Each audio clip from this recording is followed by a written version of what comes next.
Hi guys, so this is my answers video to my questions that you gave me. I know it's been like over a month. Sorry, can't really say anything else. I'm gonna do it now. I'm splitting it into two videos because there was quite a few questions and I'm not the quickest video maker, as you probably noticed. So I'm gonna do the book videos, I'm gonna do the book questions today. What books do you reread? Well, there's quite a few. I reread I had like a pile of favourite books and I reread them quite regularly, especially since I have most of them on audiobook, so I'll listen to them quite a lot. And they are the Harry Potter series, The Inheritance Cycle by Christopher Paolini, Going Postal by Terry Pratchett, The Hitchhiker's Guide to the Galaxy, first 3 phases. I have on audiobooks, I listen to them quite a lot. And The Sign of Four and The Hound of Baskervilles a few times, and The Penelopiad by Margaret Atwood.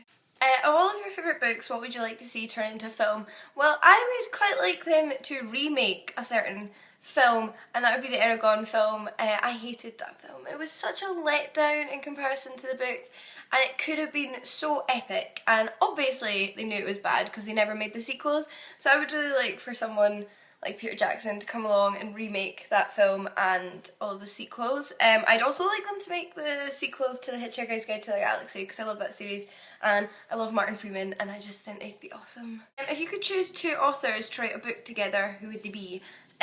Well, this isn't going to happen, but I think if Terry Pratchett and Douglas Adams put their combined brain power to writing a book, it would be the funniest thing ever written. It really would. Favourite book as a child, or earliest book you remember being read? Well, other than Harry Potter, so we'll go for pre-Harry Potter favourite books.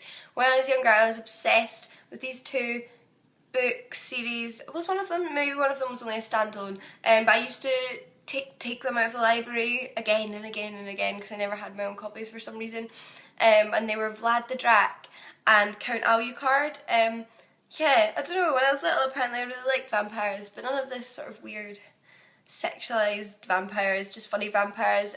Count Alucard is Dracula spelled backwards, and he was like this vegetarian vampire, and Vlad the Drac was this tiny little vampire that was obsessed with tomato ketchup, and his family brought home, and then he had all these like little adventures in England. Yeah, it was great. I loved those books.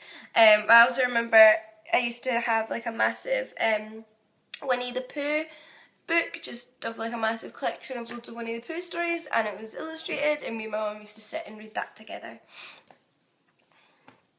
Tea time. Favourite classical authors and books? Daphnis and Chloe by Longus, which is an ancient Greek novel. Apollonius of Rhodes, The Argonautica, or Jason and the Golden Fleece, which is a epic poem from the Hellenistic period, although that translation is in prose, and just general Euripides, who is a tragic playwright. I have questions written down in this little notepad, that's why I keep looking down. When did you start reading avidly? Well, both my parents enjoy reading. My dad in particular is a massive, massive reader. So I just was brought up in a household just full of books where everybody read, and my parents used to, like, the library was just like my favourite place as a child. I used to go there all the time. My parents used to take me there like every week, and I would take out loads of books. They used to, I used to get a little bit of money every month when I got a bit older. I don't know from what age, maybe like 7 or 8 or something. Maybe like 8 or 9, I don't know, but they used to give me £15 every month to go to the bookshop, and that could buy like 3 books then, so that was that was really nice, and they always were just really encouraging. They never forced me to read a book I didn't want to read. I remember my mum buying me the first Harry Potter book once and me not wanting to read it, and that was fine. I think for parents to encourage their children to read, you should never force them to read something they don't want to read, because it's like being in school. You'll probably not like it because you were made to read it. And I used to have friends who weren't allowed a new book until they finished the book that they had, and I just think that kind of kills some of the love of reading when you've got that sort of pressure and that like the force element. My parents were never like that. They just encouraged me. If I wanted a book, then they would usually buy it for me. They had loads of books. Well, they wouldn't usually buy it for me because we used to go to the library. God, if they'd bought me all the books I wanted as a child, we probably would have been out of house and home. But they used to like take me to the library, and they would always give me access to books and were just really encouraging. And then they used to read to me as well when I was younger, so I guess that got me into stories. Can you recommend any YA books? I wouldn't say I was the best person on YouTube to recommend YA fiction because it's not really what I read as much now.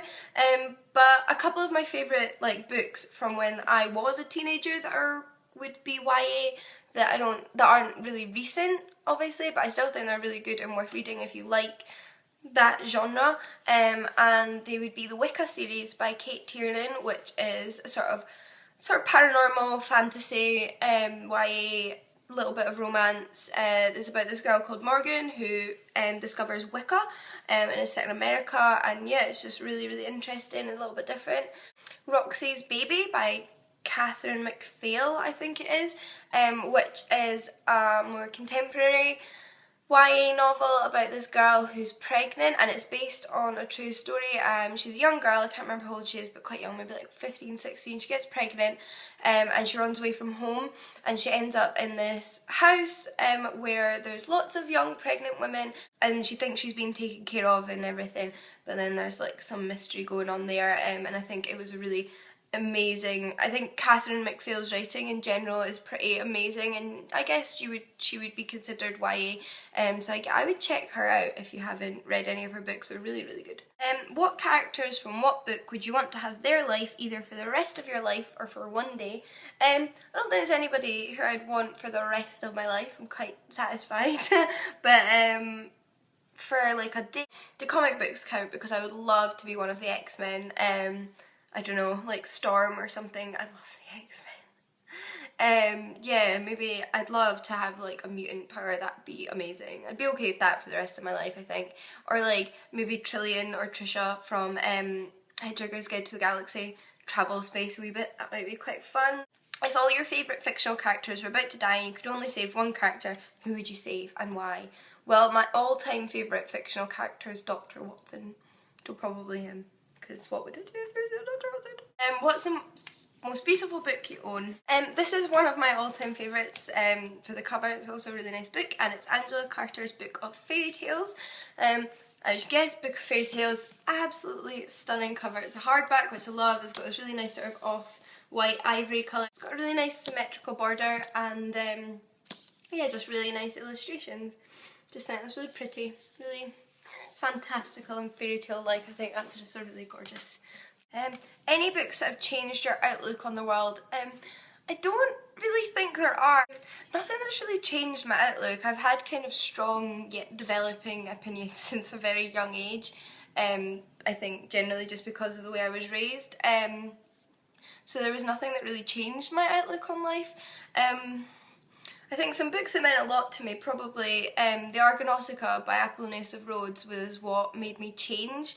I think was one of the main reasons I changed my degree at university, because it wasn't a massive change, I was still staying within the same department, but I originally started my degree doing ancient history and classical archaeology because I wanted to be an archaeologist, and during a classical literature class I took, we studied Apollonius's Argonautica, and it just kind of made me realise, as much as I found archaeology really interesting, I really, really wanted to be studying classical literature.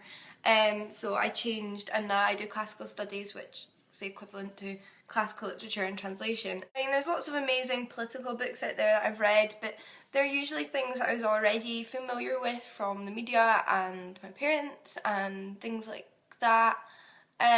So I never really changed my mind about anything, but I think there's lots of things that are really good to read.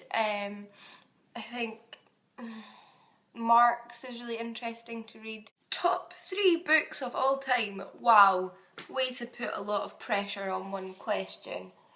Harry Potter in like an omnibus edition. Has anybody released that yet? Just like a sort of bind up of all the Harry Potter books. If I had to pick one, probably the Order of the Phoenix, because it's the longest, and I love Lupin, and it's before Sirius dies. Yeah, I think probably Order of the Phoenix. Sherlock Holmes, probably Sign of Four. I don't know why I really like that one, because it's a little bit absurd and not very PC, but I just really like I think because it's so absurd is one of the reasons I like the mystery in it. There's really no chance are you guessing what happens at the end of that book. So Sherlock Holmes, and maybe Going Postal by Terry Pratchett. Probably. I think that's probably my all-time favourite book. I love Going Postal. I think it's so funny. I might do a review on it because I've read it quite a few times and it's really, really good. That is all of the questions. I'm pretty sure I wrote them all down anyway. Sorry if I missed one. I don't think I did. Yeah, so that's all the questions. I hope you enjoyed this video. I will do the other question and answers video as well, which I think there's actually more questions for, which is just kind of general life stuff, some uni questions if you're interested. If you have any more booky questions, and just leave them below and I can answer them in the comments. And thanks for watching.